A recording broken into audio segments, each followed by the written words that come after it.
Cashflow Diary Podcast, episode 325. Welcome to yet another exciting episode of the Cashflow Diary Podcast, the podcast that teaches you insider tips, tactics, and strategies for creating leverage streams of cash flow into your life. Learn from top-performing entrepreneurs, business owners, investors, and thought leaders from across the globe as they share their secrets to success. Like what you learn on this and other Cashflow Diary podcast episodes? Go to learninvestingnow.com and sign up to receive powerful tips and information that will help you succeed as an entrepreneur and investor. Now, here's your host, investor, entrepreneur, business owner, educator, speaker, author, and master facilitator of Robert Kiyosaki's cash flow game, Jay Massey. All right, ladies and gentlemen, welcome to another episode of the Cashflow Diary Podcast. I'm your host, Jay Massey, and I'm glad that you're here today because we are going to do something that we've never done before. We're actually going to talk about a topic, a product type, a type of investment that I can't remember us talking about at least in the last 6 months, maybe even longer. And I know that there's a number of you who have either emailed in or you asked us questions or you're in the Facebook group and you're like, hey, what about these? And I don't have a whole lot of information to share with you because it's not something I've done. I've explored, I've written offers, but I've not really closed on one. And what's going to be interesting today is that you're not only going to learn a little bit about self-storage, but you're also going to learn a lot of it about why you may want to do certain things a certain way. What do I mean by that? Many of us talk a lot about the whys behind our business, but today we're going to learn someone else's why, and that may inspire you to go out there and do some of the same things. What's interesting today is that we have with us someone who's been practicing real estate for a long time being 15 years, done over $25 million worth of real estate transactions and private loans.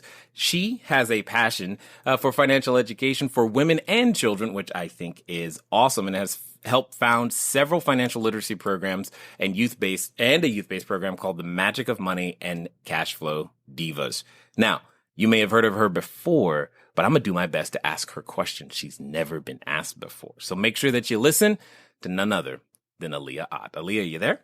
I am here. Thank you, Jay, for that warm introduction. Appreciate it. You're quite welcome. I'm glad that you are here. Now, I'm going to say this. Because this is your first time here, I tend to ask everybody the same question the first time that they're here. Are you ready? I'm ready.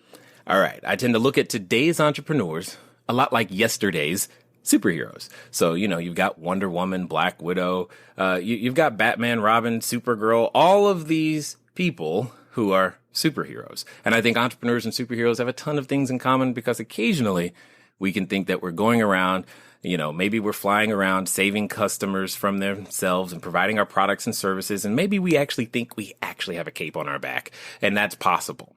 But also, like superheroes, entrepreneurs have a beginning. Superheroes have a beginning. Spider-Man, before he was Spider-Man, he was just kind of taking photos, doing his job.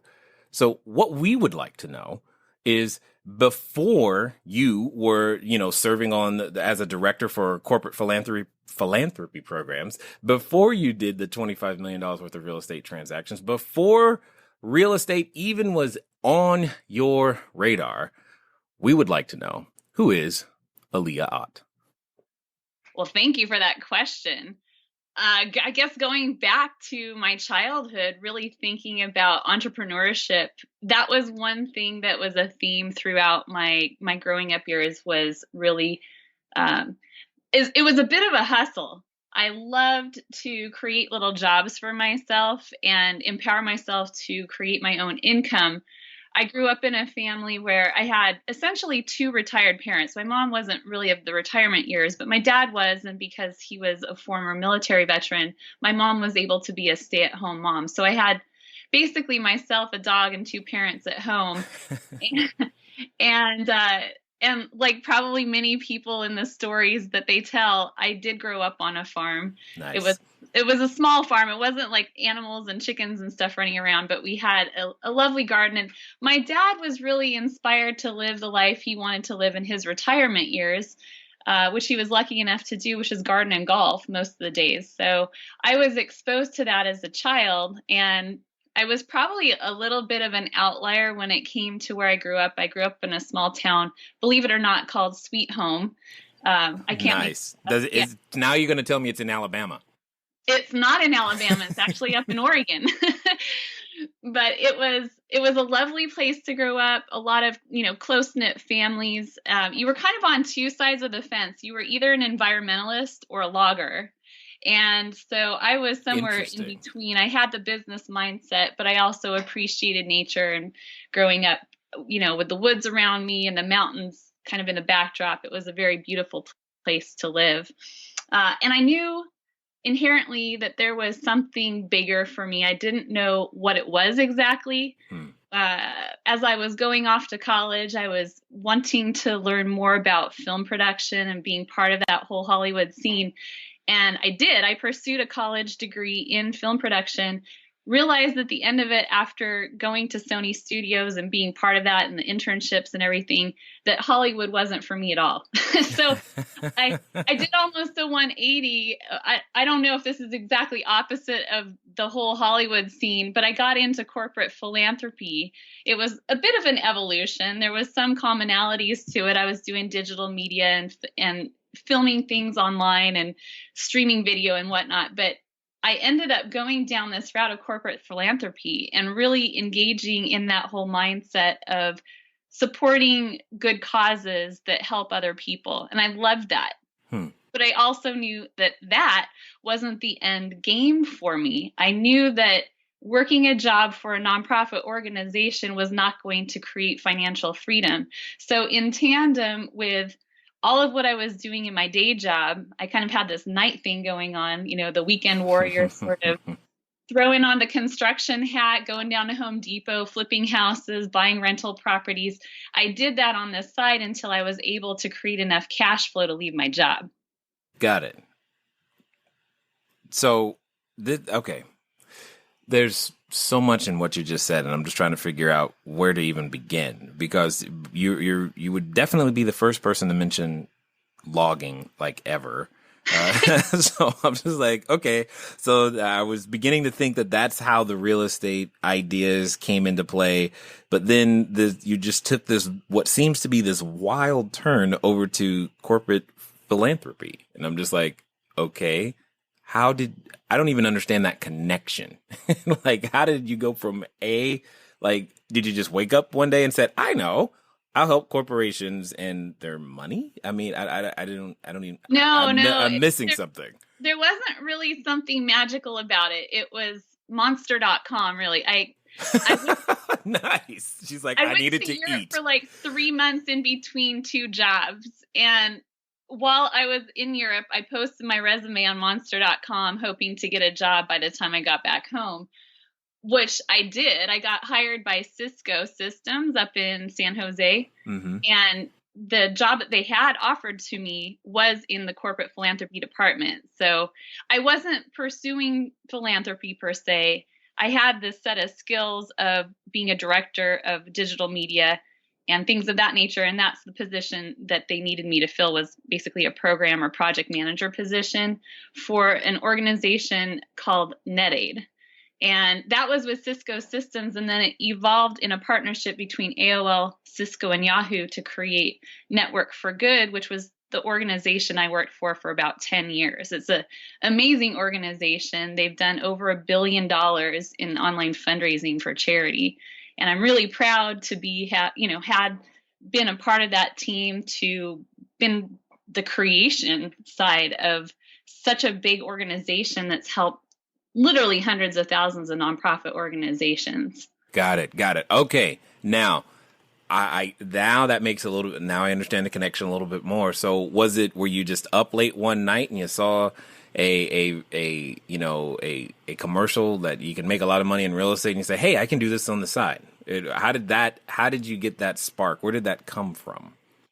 It really came early on. I remember going to open houses with my mom. It was, we'd be out shopping or something on a Saturday afternoon, and I'd see an open house. So I'm like, oh, let's go take a look at that house. And I had the opportunity to kind of go check out different pieces of real estate. I also had the inspiration. My parents had a rental property growing up, and a lot of kids were jealous because I would go to Hawaii on vacation. But what they didn't realize was I was going to turn that property over to a new set of tenants. So Yes. I could see the ocean, but I was holding a paintbrush in my hand. Yes. I could see the ocean, but I couldn't play in it. Yeah. Once in a while, but really we were there to work. And so we were fixing things and painting and making sure the place was clean. And I knew that real estate was part of my future. I had a little bit of investment sense as a child, as a youth. My parents instilled in me good money habits, which I really appreciate. I think that's, again, something that is left out of our education system. And a lot of people, they learn their habits from their parents or by trial and error. And I was just grateful to have parents that taught me how to save, taught me a little bit about investing, and just by demonstration of that one property showed me, hey, real estate's a good thing to own. So I kind of credit that to my parents. But, of course, you've got that purple book called Rich Dad, Poor Dad, which I picked up early in my 20s, and grateful that I did, because then I learned the whole cash flow quadrant and really that whole mindset of moving from an employee and self-employed to becoming a business owner and an investor. Got it. Well, that's a perfect lead into exactly my next question, because for many people, they can find themselves a decent job. We're taught very well how to find a job. We know that process. But you, in the background of having a job, you were building this other thing. And yet, just like every other superhero, there comes a point at which he or she realizes that, hey, I've got a special ability here. And when they realize they've got this special skill, they have to go, wow, am I going to use this for quote unquote good or evil? And am I going to go really full time and do this Spider-Man thing? So you had a very similar moment, because there's a lot of people listening even right now who are in a job or maybe working part-time or have the or thinking in the background, yeah, I think if real estate could be the way out of this into the transition. However, they may be lacking the courage to actually follow it through. So my question to you is, when you were presented with that reality that, hey, this thing could be a full-time thing, how did you develop the courage to leave the familiar behind? Well, Jay, it felt like I was teetering like a little bird that has never flown before on the edge of the nest. And I had probably had about 6 or 7 years of investing experience at that point. But in all honesty, I wanted to have the model where my investments paid for the nonprofit work that I was doing, not the nonprofit work that I was doing paying for my investment. So I had to work through a number of, challenges during the early 2000s when I started investing to really fine tune my skills on that. And I did. I got some education.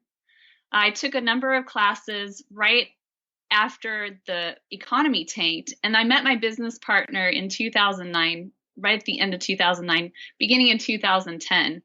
I then did the 60-day challenge with a Invest Club for Women, which you may have heard of. Yeah, I have indeed. I'm sure you have. Hi, Iris. Go ahead. Hi, Iris. Iris is one of my favorite mentors, and she really got my business partner, Terri, and I together through accountability, kicked our butts to the 60-day challenge, learned how to assess properties better. And during that challenge, I got a really great cash flowing property out in Corona. It was a triplex under contract, and kept it. And nice. Because of that property, I was able to have enough cash flow coming in, not to completely replace my income, but to replace enough of it where I could pay all my bills. And I had a long enough runway with my savings where I could comfortably take off like an airplane. You're going down the tracks and you have only so far to go before you have to lift off, right, and take flight. And that's what I did. Like I was going to say, I felt like this little baby bird at the edge of the nest who's never flown before. I've always had a job. I've always had some sort of safety net. And at some point, you just got to go. You got to jump. And it's a little bit clumsy at first. It takes a while before you finally get all that air underneath your wings and you can soar like the birds in the sky. Yes, indeed, indeed. So I guess then the question becomes, for a lot of people, they want that experience that you're describing. What would you say contributed to your ability to actually build up enough momentum and have the confidence to go full throttle? It was a number of things. It was education. So really understanding the investment opportunities. And I love education, but there's a point at which you have to pull the trigger and start taking action, which is why we named our company Investors in Action. Got it. So I was pulling the trigger here and there on different deals, building up my cash flow. I don't think it's wise necessarily for people just to leave their day job, never having any experience, and then not having any savings or anything to fall back on. I think it's wise to develop a little bit of a portfolio before you go full time. So I was prioritizing my time. I got rid of the television. I was really focused on making this happen. And especially at that point in the downturn in 2008, I knew something special was about to happen. It was about to create the biggest opportunity for real estate investors that were prepared. And so I was extremely focused on that preparation point, which is why I took the 60-day challenge and took a bunch of other classes, and surrounded myself with the right people who could mentor me, who would complement my skill sets like Terri does. She's more of the person that stays behind the scenes and ensures that all the I's are dotted and T's are crossed and spreadsheets are perfect. We need those people. Exactly. I could do those skill sets, but my time is better spent networking, creating deals, and creating opportunities, raising the capital for the properties that we buy. And so having that partnership was really key because we just kept fueling each other. And I think that's something that also a lot of people miss out on is they go solo. They try to do everything themselves. And that's not really a smart approach. No. I'll rephrase that for you. It's stupid. Don't do it. That's what she was wanting to say, but not trying to, was looking for the politically correct way of saying it. I can say it. Yeah, don't do it that way. All right. So of all the choices that are out there, and when we survey the marketplace, there's a plethora of choices, so many so that it can become overwhelming for any one person to even discern, because we always get the, well, where should I start, question. You've carved out a spot for yourself inside of the whole self-storage facility or self-storage niche, if you will, when it comes to real estate. Now, before we start talking more about self-storage, I often tell people that when you're going to begin any business, regardless of the business, you need to answer 5 questions, and you need to answer them in this order. The 5 questions are none other than why, what, when, who, and how. And chief among them, the reason why your business may or may not be succeeding is because you didn't answer the question of why. So I ask you, Alia, why self-storage? Okay, so you know that why is one of the important questions. In fact, there are 5 questions that you should ask anytime you're starting a business. It is why, what, when, who, and how. And when you answer those questions in that order, you'll probably have a better business than if you don't. Again, that was why, what, when, who, and how. Why is the most important question, and it empowers and gives you the strength to do all the others. But what's really key for you to understand is that if you are clear on your why, so will be your team, so will be your capital, so will be your business purpose. It will make it easier for you to go out there, build your business, and make things happen. You'll know when to buy, when to sell, and why you're selling and why you're buying. It just makes things clearer. If you want more tips like this, feel free to pick up a copy of my book, Cashflow Diary, 10 Steps to Creating Wealth in Any Economy. All you got to do is go to cashflowdiary.com/free book. Again, that's cashflowdiary.com/free book. Put in your name and email and pick up a copy. You never know. You might learn something. So might I. And it could all be fun. Let's get back to Alia and find out, well, why self-storage? Okay, there's a 2-part answer to this question. The first why question is, why is Alia investing in real estate at all? Okay. And the answer to that is, when I was doing a lot of the corporate philanthropy, I really liked being able to support worthy causes. And I realized as an employee, I would never make the mark on the world that I wanted to make, that I could if I had cash flow coming in and I had more time freedom to give to the causes that I cared about. So that was my philosophical why. Okay, that makes sense. Yeah. Why I chose self-storage, it was, again, a bit of an evolution. I did the rentals, I did the flips, we did private lending. I dabbled in notes for a little bit and got myself out of that as far as non-performing notes. We fell into self-storage, and we fell into it this way. We were doing private loans on fix and flip transactions, and I got a request for a loan on a self-storage property with a friend who I already owned a property with. So Al came to me and said, "Hey, Alia, I need, a couple $100,000 to close this transaction that's closing in a few weeks. Can you help me out?"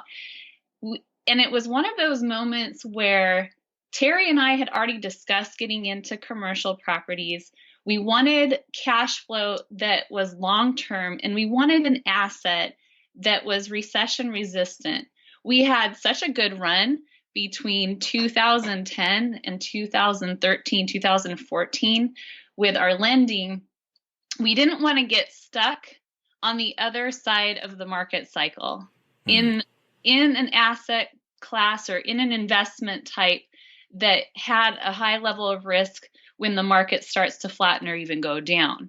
So we were looking specifically for an asset class that could weather out an economic storm.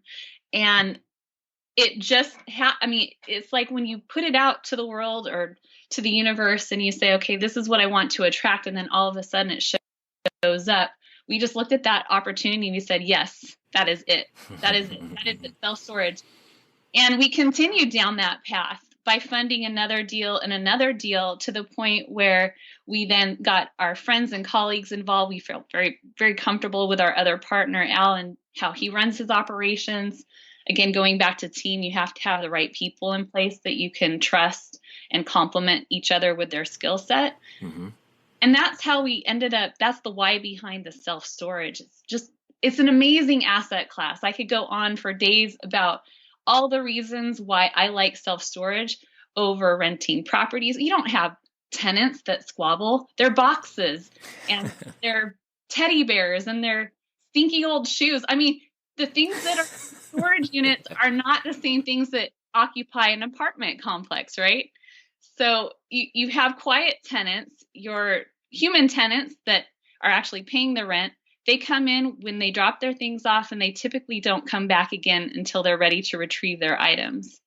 The delinquency process, handling a tenant who is behind on their rent, you can't just go and put a second lock on an apartment or a single family home. That person has to go back inside their dwelling.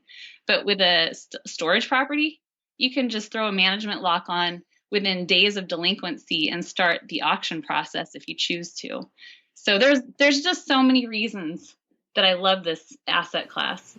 Got it. Excellent. Especially now, I have a couple of questions on this because we're going to dig into some of these reasons, because if we don't, I'm going to get emails and I don't want them. I want you to answer the questions now. So when it comes down to it, first of all, let's get a general understanding of the landscape. Where in the country or world are these self-storages that you've managed to acquire or partner in? That's a great question as well. So looking at the overall landscape of the United States, you have cap rates, which is an equation between what you're paying for the property and what the net operating income for that property is. And the lower the cap rate, the more money that you're paying for your cash flow. So ideally, as an owner or a buyer, you want the highest cap rates possible. And the highest cap rates possible are found in the middle of the country. They're kind of, also known as not California. Not California. I just wanted to be clear about not New York City. Right. it's the interior portion and the southern portion of our nation is where you have the higher cap rates. And so that's where we tend to purchase our properties. I wouldn't be opposed to owning property in California, but finding those low cap or the higher cap rates is very challenging. We're looking at a long-term cash flow play. If you are looking at short-term appreciation, that's why people buy on the coastline, specifically like the Northeast and pretty much the whole West Coast.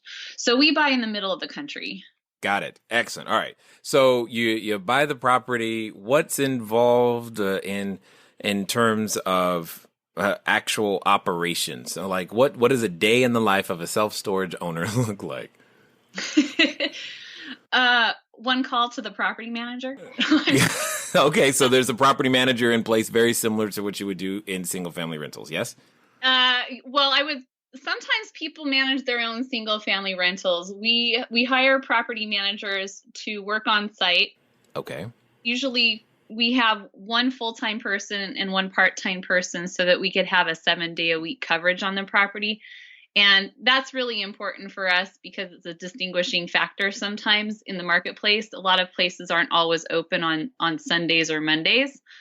But if you think about when people are moving and when they need to get into a storage facility, Sunday is a very popular day to move. So that's one of the things that we do. A day in the life of a storage manager, it's actually pretty quiet because maybe you're getting somewhere between 20 to 30 interactions with new tenants per month. It's, if you average that out over 30 days, that's basically one new tenant a day. So it's pretty quiet.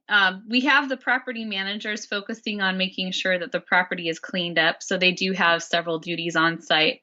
From behind the scenes, we're really focused on how do we attract as many tenants as possible. And a lot of what we do is focus on online advertising, which is not something we're buying a lot of properties from mom and pop sellers who've owned the property since the 80s or 90s. And many of them don't even have a website. Right.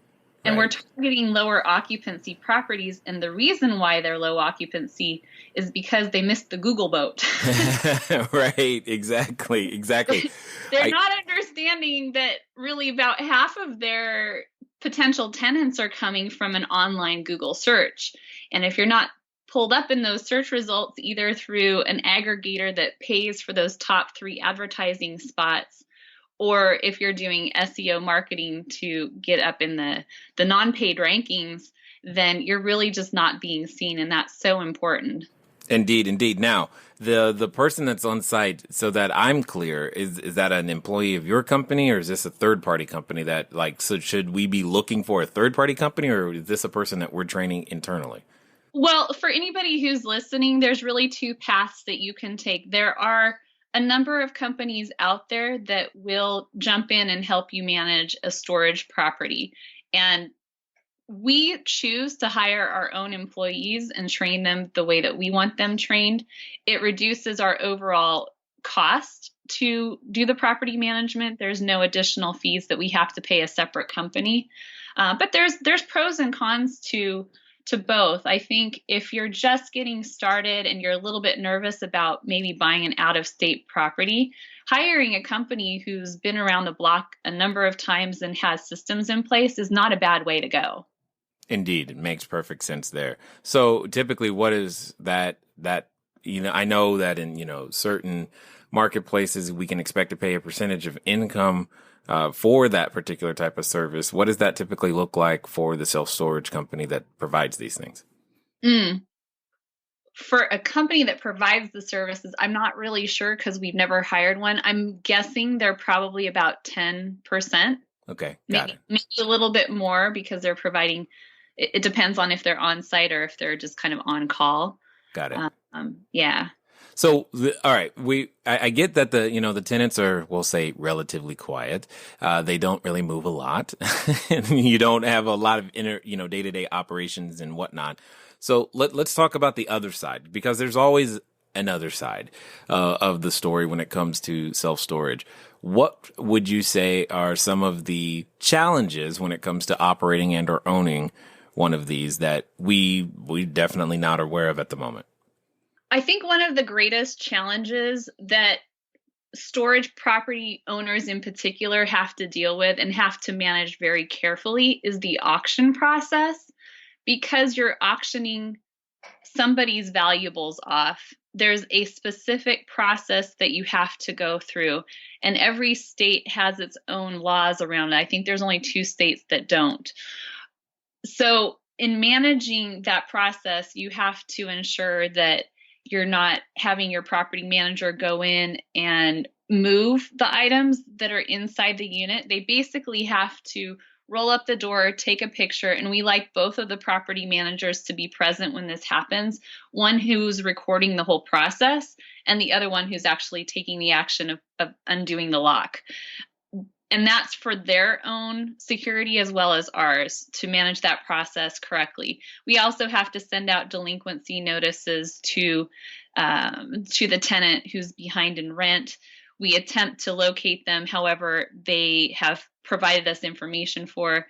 And then if you know that the person is deployed on military leave, you cannot auction their items off. So if you have an inkling that this person is in the military and they're out on duty, you really have to be careful with that type of tenant. So that's where most storage property managers see liability issues, is in not handling that auction process correctly.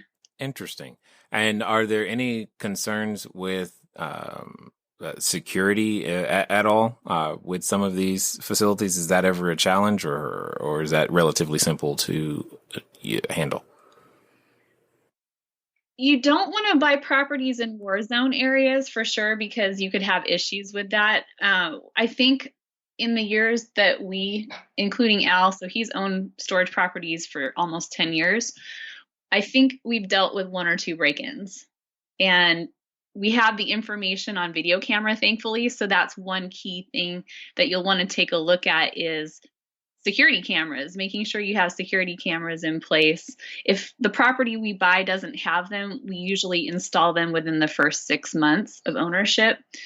And what else is nice about that is not only can you see what's going on with maybe tenants or people that are, creating some mischief on your property, but you can kind of oversee what's going on with your property manager too. we acquired one property where the weeds were super high, and we, put it on their list, cut the weeds. So nice. We went on to the cameras and we saw that the weeds weren't cut, and we inquired about the weeds. Oh yeah, that's been taken care of.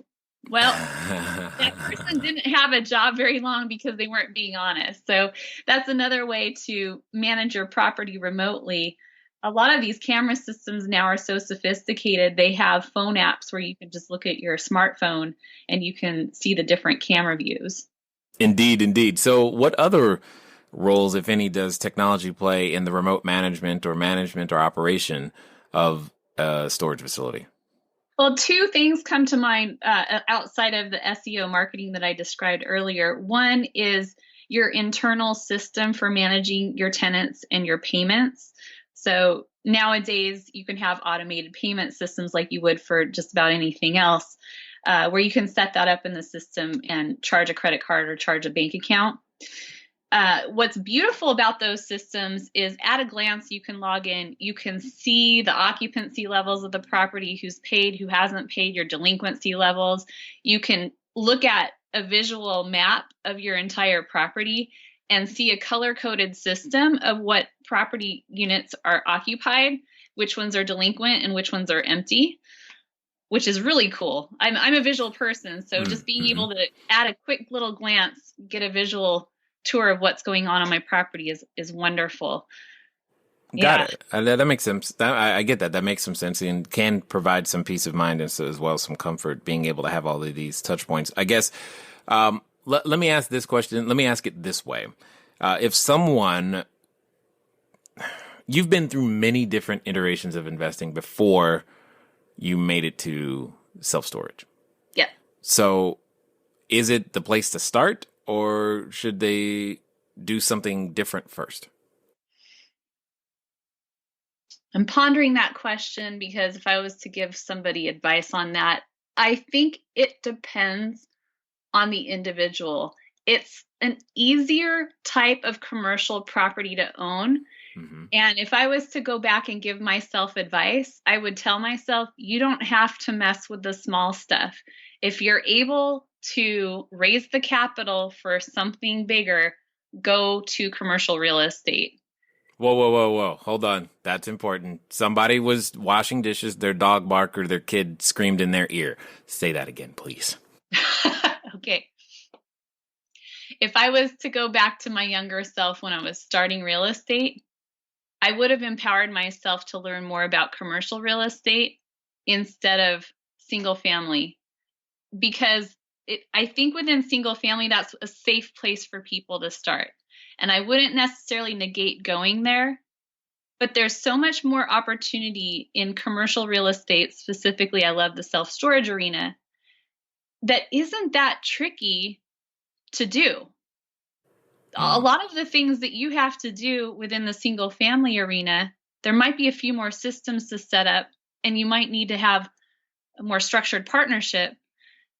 But if you can put that in place, I would go for storage or something like that. I would go into commercial because there's some headaches that you may never experience that you would with a single family home. Some headaches? Come on. Well, and the beautiful thing about it is actually in some ways less risky because you have multiple tenants that are paying for your, paying for your mortgage, paying for your expenses, as opposed to relying on one single tenant in a single family house rental. Right. Totally understood. So, let's pretend for a second, because it shouldn't be very difficult. I think there's a number of people who have listened this far and are going, I want more. If nothing else, you've piqued their interest. They're like, well, shoot, if she can do it, I can do it too. But they need to find out more information about how this whole thing works, or they just want to track you down and figure out, what more do I need to know in order to make something happen? What's going to be the best way for them to find out more? You can go to investorsinaction.com, and we have a section on how to learn about self-storage investing as well as how to invest in self-storage. Quite simple. Love Very it. simple. I like it. So as we end here, I have a final question for you. I think your answer is going to be interesting because I definitely want to hear it. Let's pretend for a second, Alia, that someone who's been listening is, standing in front of the superhero outfit store. They're thinking, I might want to try this whole entrepreneur thing. I'm ready to pick up my cape and tights and spread my wings and fly, etc. However, in the back of their head is that voice. And I know this voice, Alia. You've dealt with it time and time again. It's that voice that comes up anytime we want to become bigger than our present place. And we think that, man, this would be so great if I only could do X, Y, and Z. But that voice occasionally comes up and says things to us like, who are you to do such a thing? And do you really think that's going to work? And for some people, unfortunately or fortunately, they're related to that voice. So my question to you is as follows. With a company like the name Investors in Action, I'm curious to know if you knew beyond a shadow of a doubt that the person listening that you would be talking to right now would actually do in the next 24 to 48 hours what you suggested. What would you suggest they do?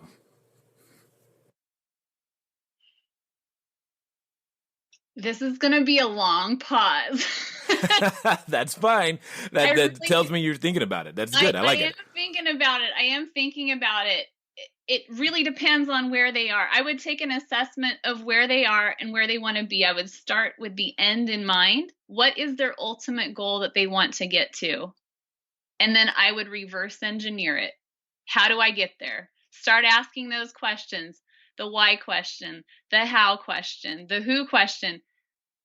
Start assembling your plan to create your financial freedom in your future that you really want to live. But start with the end in mind and then work backwards from it. That's what I would do. Excellent.